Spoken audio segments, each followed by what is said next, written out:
Hello, let's talk about how this week's homework is going to help you prepare your writing project, which will be a feasibility study. You're going to read and take notes on Chapter 11 in your textbook.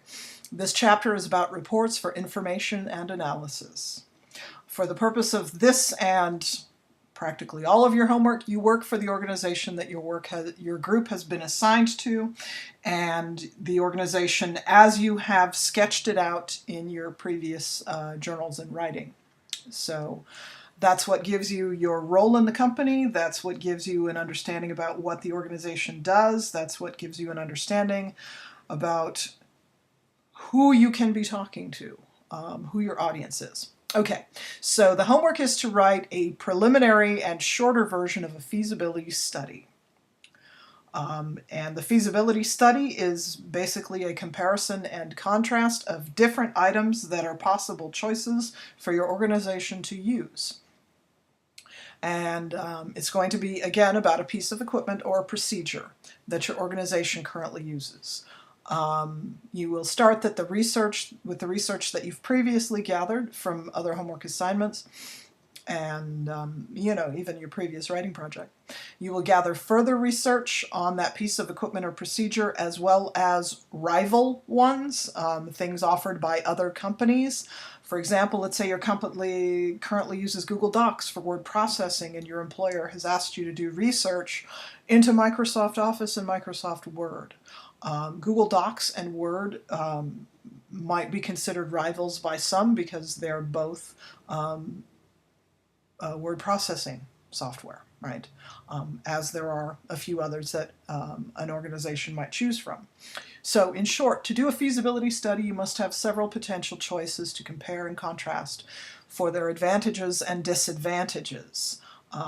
Google Docs and Word. Word costs more, but it does very many more things than Google Docs. If your employer is interested in shifting to Microsoft Office, possibly your employer is looking at expanding the business and moving into softwares that are going to help with that expansion. Okay, so these are things you want to take into consideration. What does your organization use it for? And what's going to be the most suitable, cost-benefit analysis. Since you're being relied upon to provide unbiased research, you need the most reliable research and the most independent research on each choice.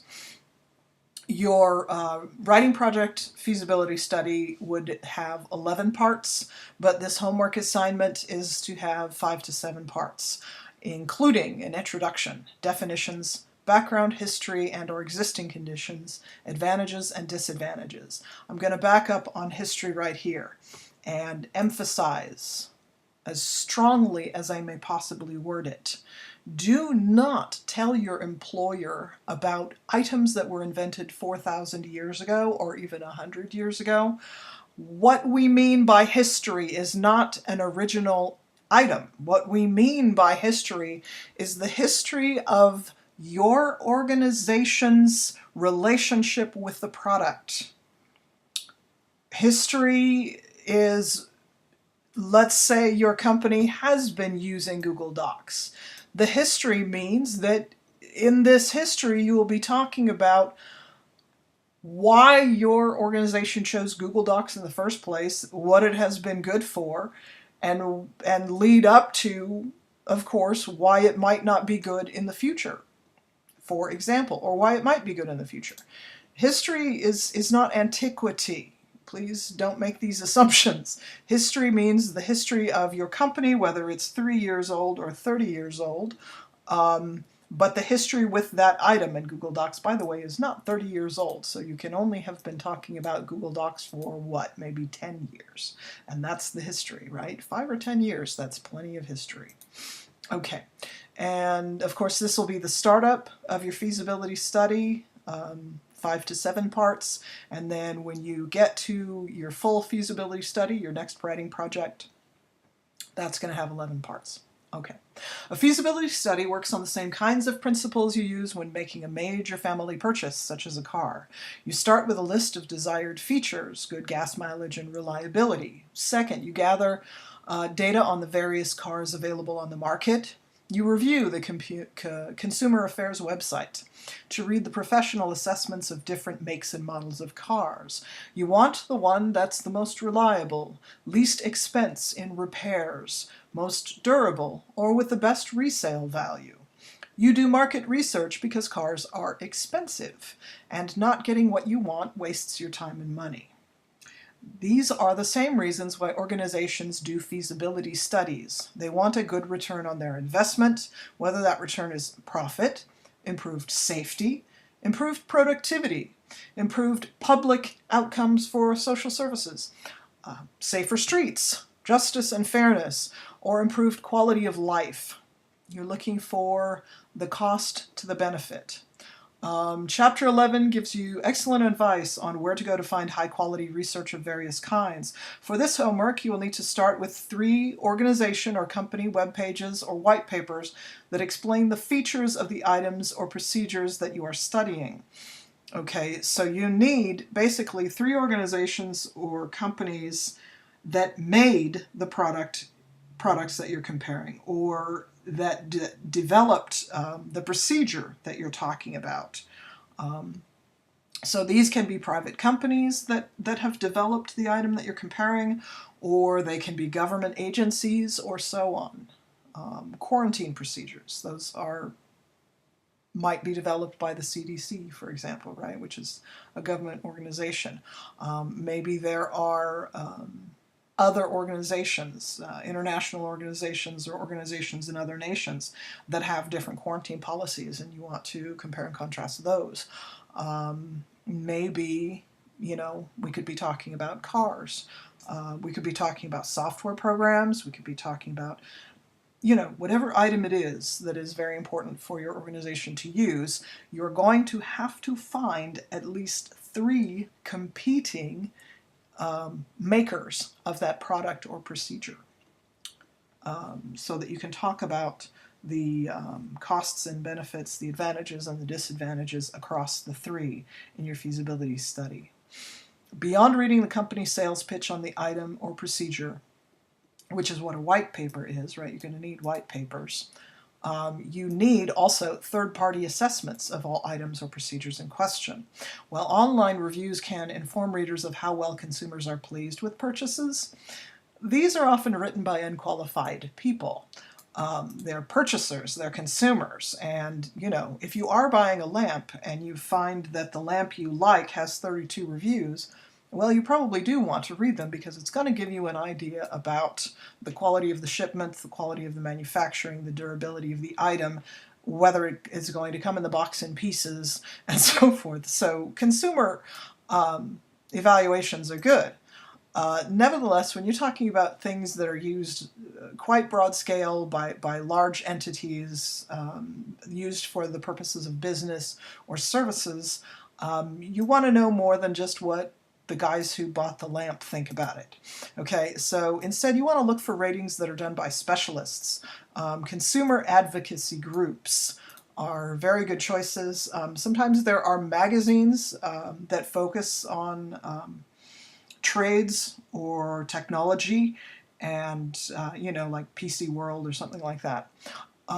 Those ratings would also be very good, because they are done by people who are specialists in field, not just consumers, but people who have formal study in the field and a lot of experience with products and procedures in field. So those are good. Okay, in addition to third-party analysis, also go into the Henry Madden Library databases to research more general concerns about the item or the procedure. See what scientific studies are saying about the procedures or equipment and their use. So you would go into the Henry Madden Library OneSearch, right? And you would be looking for peer-reviewed articles for very high quality information about the item or the procedure. Now, these people are not going to be trying to sell them at all, but they will be, researchers and scientists who have done some kind of formal study on what the thing does. Now, academics and scientists don't necessarily compare a product with another product. So that's not necessarily what you're in this for. What you're in this for is academic or scientific information or technological information about the development of the item and its use, the quality of the results with the use of the product, that sort of thing. Okay, and then for this homework, you do need to cite your sources in text, and you do need an APA style references page. And I always, always, always recommend to students, don't write a paper and then stick the citations in after, because that very often does not work very nicely. My very strongest recommendation is to write your references page before you write your paper, to make sure that you have all your stuff there. And then you can, you know, chuck in your paraphrases of your sources as you write. But you don't want this to be something that you stick in later, because you're much more likely to write something that is inaccurate if you're not looking at your sources while you're writing. Okay, here we go. Here we go. Review ABC format for a feasibility study. Review Model 11.7 at the end of Chapter 11, as well as the feasibility study model in Blackboard.